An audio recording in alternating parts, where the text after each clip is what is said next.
Persona 5 is a popular JRPG that came out in 2017 and later got an expanded version, Persona 5 Royal, released in 2020. I myself didn't even play base Persona 5 until late July of last year. To be honest, I knew about Persona for a while but never really took interest until a few of my friends put me onto it while talking about Fire Emblem Three Houses. Also, the summer of 2020 was the perfect time to invest in such a long game since that was peak coronavirus activity hours.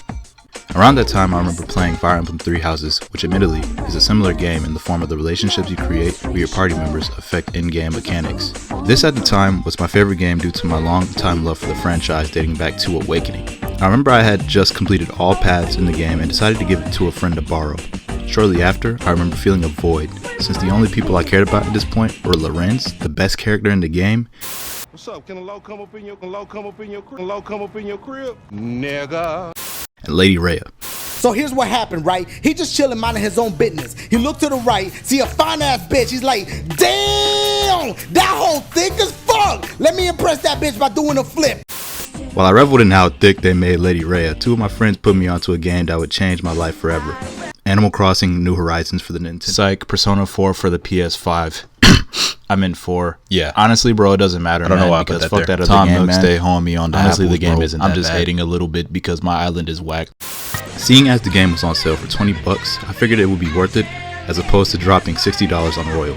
And am I glad I decided to take the leap. Persona 5 was worth every penny spent, and it quickly became a game I would easily lose myself in for hours. I completed the game in 2.5 weeks and finally evolved into the neckbeard I knew I would become someday. But it took over aspects of my life in ways I never expected. Everything became a Persona reference. I remember asking my mom if she could help me fill out some paperwork for college, and she answered with "Let's make a deal." Care to strike a deal? I died that day. It also affected how I view my relationships while talking with my homies. I started asking what way they were helping me reach my goal of changing the hearts of Tokyo. These Negroes was not massaging my back, and I couldn't get back in the cut, so they had to get blocked. Don't get blocked. Not only did it affect how I approached life, but it also affected the way I drew. Actually, it probably affected my art the most. If we take a look at my art before I played Persona and my art after, the change happened almost instantly. At first, it was a subconscious change, and I had no idea that it was actually happening. But then some people said that my work reminded them somewhat of the Persona art style. So I decided to actively start emulating Shigenori Sojima's artwork to find out why I really liked it. That's what this video is going to be today, a deep dive into how my art started to change because of this game. And don't worry, for those of you who still want to play Persona 5, I won't spoil anything.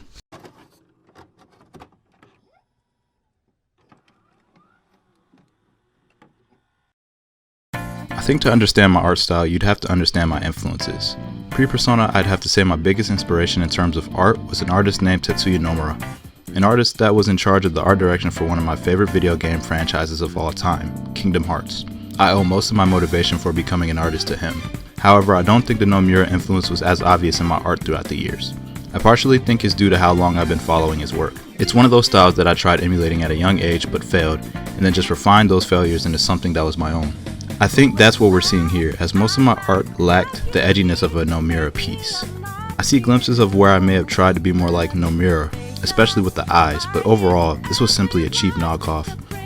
In early summer 2020, the last time you wouldn't see a trace of Persona 5 influence in my work, by the way, these portraits me and a homie made for a meme template were the last instances before I began to actively start changing my art. In these portraits, the Nomura influence is nearly non-existent, with an exception for the eyes. But again, if I had to label this as anything, then I'd say it's the most original my art style had ever been, since I really didn't have too many influences besides Nomura at the time. However, with that being said, it's not to say that being unoriginal is bad. As a matter of fact, in my opinion, I feel like the more unique styles are definitely derived from a particular style or styles that the artist may enjoy. So I'm not necessarily proud of not having any influences at the time. The only plus side I can see for this time in my art is that I was a lot riskier with it. Since I believe that I didn't really have a style in the first place, it was easier for me to draw outside of a set of rules I was supposed to follow. I personally think that's good since it gave me free range to experiment and to find what I really liked as opposed to forcing myself to be consistent with a single style. This time period, I could definitely say I was pretty happy with my art and didn't think too much about overall appeal.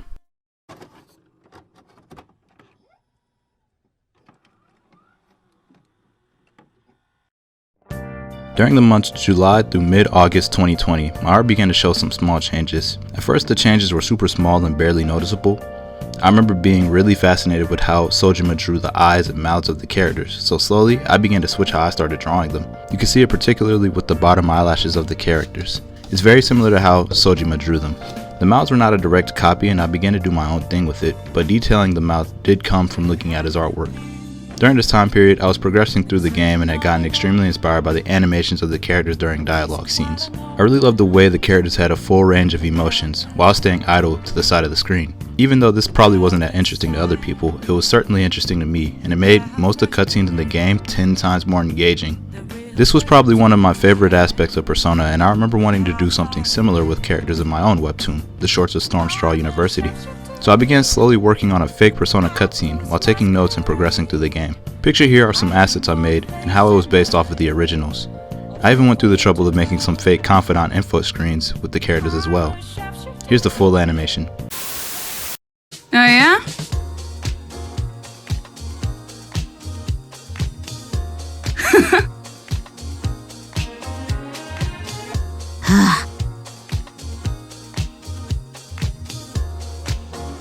Useless.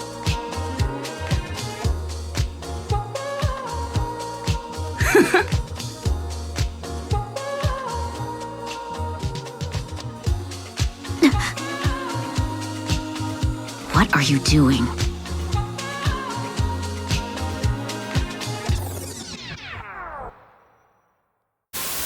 I ended up finishing this animation right at the time I completed the game, and it was so rewarding to make what felt like a love letter to the franchise as well. Around this time I also decided to end my webtoon as I got so inspired that I wanted to draw and make stuff that blew people's minds as opposed to just being average. So I refocused my efforts on a new project while developing my style, quote unquote.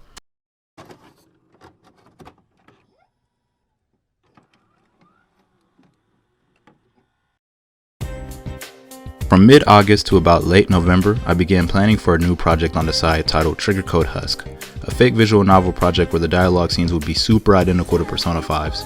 I'd have to say around this time my Persona influence was at an all-time peak. My designs were very Sojima-like, and I was studying his philosophy for designing characters extensively. For instance, the main character of this new project I was making, Sam, has a few resemblances to Joker, and his other character named Abel had some similarities to Sojiro Sakura. I partially did this on purpose as Sam and Abel were based off of those characters as well as a few others from different franchises, but the Persona influence is undeniable. Moreover, I started to do more movie poster-like drawings during this time to improve my compositional skills. I remember studying a ton of Persona 5 posters to see how they used the canvas to create a visual hierarchy to draw the eye to the main focus of the picture. I can't say that I mastered it in the way Sojima and the designers at Atlus did, but it definitely helped me pay attention more to how I could use the canvas to direct the viewer's eyes in various ways. However, to refocus, my art, while heavily influenced by Sojima's work at the time, still had a few originalities that set it apart in obvious ways. For example, I still drew the overall facial structure of the characters a bit different than Sojima did. The way I drew the eyes were pretty small and I defined the jawline on most of my characters. Sojima's style has very expressive eyes and actually has surprisingly round faces as well. As the months went on, my style began to evolve again where I slowly loosened up how I drew.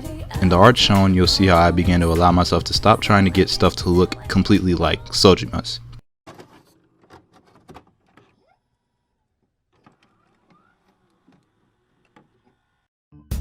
Today, my art, while slowly becoming something more original, still has a ton of Sojima influence stamped all over it, and I, for one, enjoy that. I love when I'm able to spot an art style influence in one's work. I think that always adds another layer to one's art journey and makes a particular piece 1,000 times more interesting. It also sheds light on an artist's interest, which is always awesome to see. To end it off, my art style is still evolving, and I wouldn't have it any other way. I'm so thankful that I was able to play Persona and sort of absorb all of what I learned from just playing the game and then integrating it into my art style. I think that's a beautiful thing when you think about it.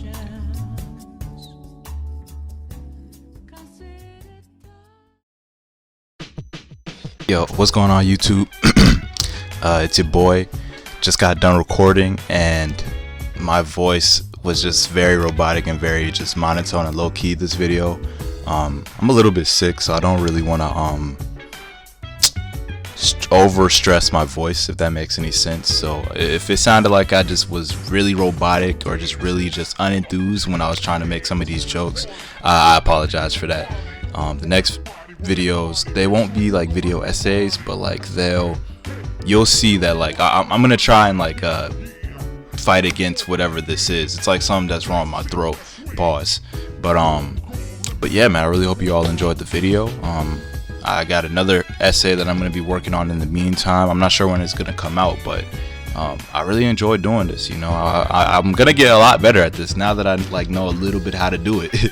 But anyways, if you like the video too, make sure to leave a like, subscribe to my channel for more content, and I will holler at you guys on the next one, man.